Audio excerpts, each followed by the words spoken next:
Então, gente, eu terminei a outra aula falando sobre os grupos e manifestações de operários e camponeses que estão se organizando e que eles passam a ser influenciados por alguns ideais anarquistas e socialistas.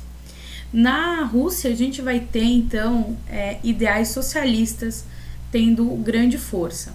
Quem são essas pessoas que trazem esses estudos socialistas para a Rússia, né? Quem são os influenciadores desses operários? Então, são dois filósofos alemães, tá? Eles são do século XIX, eles nasceram aí no finalzinho do século XVIII, início do século XIX, passam então a viver todo o século XIX praticamente. O Friedrich Engels e o Karl Marx. Os dois são alemães, tá? Eles passaram pela Revolução Industrial, ou seja, eles viram como mudou o modo de produção, como as coisas se alteraram e como o capitalismo se alterou também. E como isso passou o quê? A explorar os trabalhadores. Então é isso que seus estudos discutem, a exploração dos trabalhadores. Eles então trazem a ideia de uma revolução do proletariado. Então esses dois filósofos serão importantes, pois eles vão escrever o que nós chamamos de socialismo científico, né? E esse socialismo científico que é defendido por Karl Marx e Engels, trazia a ideia de que a vida em sociedade, que a gente podia viver numa sociedade sem classe social.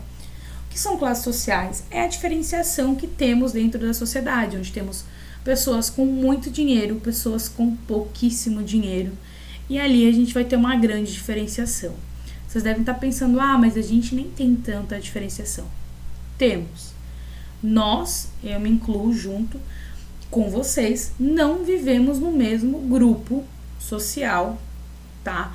Que o Van der Weyden, a não ser aí, né, se vocês me contarem depois nos comentários, se alguém frequenta as mesmas festas, possui os mesmos bens, consegue ter o mesmo estilo de vida que esses grandes empresários.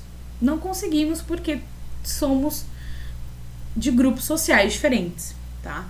Então o socialismo científico defendia uma vida em sociedade sem classe e que a gente tivesse uma ditadura do proletariado num primeiro momento, ou seja, o proletariado tomaria os meios de produção e acabaria com as classes sociais nesse primeiro momento. Então eles viam que existia uma diferença entre proletariado e burguesia e que só seria possível existir uma ditadura do proletariado se a gente eliminasse a exploração capitalista por meio de uma revolução armada, em que os operários camponeses tomariam os meios de produção, ou seja, terras, máquinas e fábricas, e essas então passariam a ser controladas pelos operários. E assim, né, depois de todo esse processo, a gente teria uma sociedade onde que não precisaríamos ter um Estado para organizar. Ninguém seria explorado e todos conseguiriam ter uma vida digna, onde não existiria uma pessoa muito rica e não existiria uma pessoa muito pobre. A gente estaria num equilíbrio dentro dessa sociedade. É isso que de maneira bem resumida, o que esses filósofos defendiam.